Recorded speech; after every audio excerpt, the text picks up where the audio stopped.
Основното като впечатление е, че децата искат да танцуват страшно много, много са агресивни, всички искат да са част от тая програма и поради тая причина са много шумни.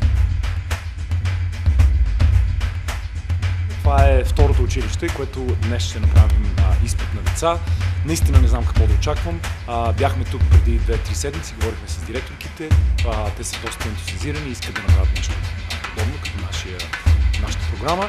И сега ще видим. Наистина не знам какво да очаквам. Не знам колко деца, не знам колко талантливи, не знам колко агресивни, не знам колко динамични, но сега ще видим след малко.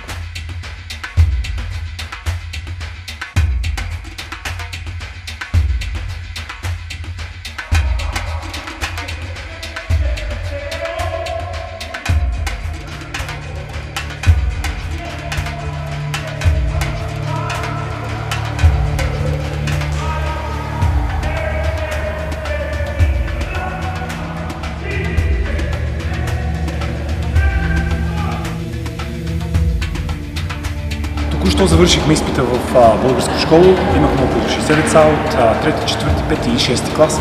И трябва да ви кажа, че абсолютно изненадващо. Невероятни, много добре дисциплинирани, искаха да направят и повече. Всичките исках да ги взема. Наистина, имаше един момент, в който мислех дори да се откажа от изпита, за да включим всички в програмата. Много добри впечатления за сега. Избрахме около 30 и няколко деца и мисля, че ще има успех програмата тук също в това училище.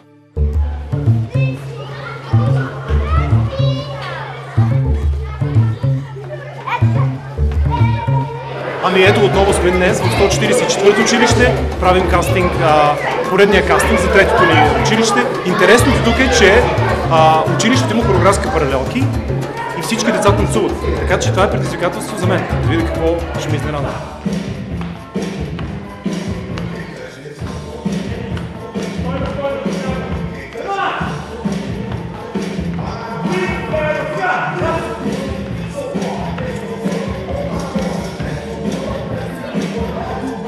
Ами всички се забавляват, всички се справят с танците, всички са весели и усмихнати.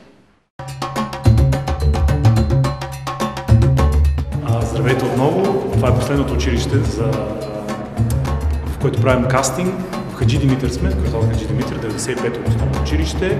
И не знам очакванията какви са ми тук, въобще нищо не знам за училището, не знам и за децата, но се надявам да намерим още 25 таланта и всъщност започваме усърдно да работим по нашия проект. Вече имаме почти готово либрето, започва се и музиката, която ще бъде готова тази седмица, така че всичко върви напред. Дано и кастинга да мине в последното училище е доста успешен.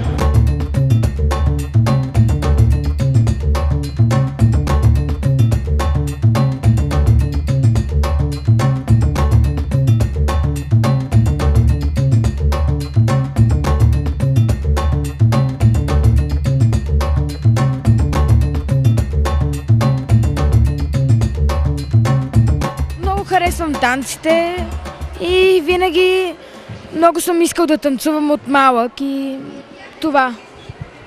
Ами изпитвам едно такова чувство в корема ми, което бълбука навсякъде. Предполагам, че това е притеснението. Най-весто е, че мога да се забавлявам до край и това най-много ме радва. Пожелавам да се справим добре, да не ни освиркват и каквото късмет.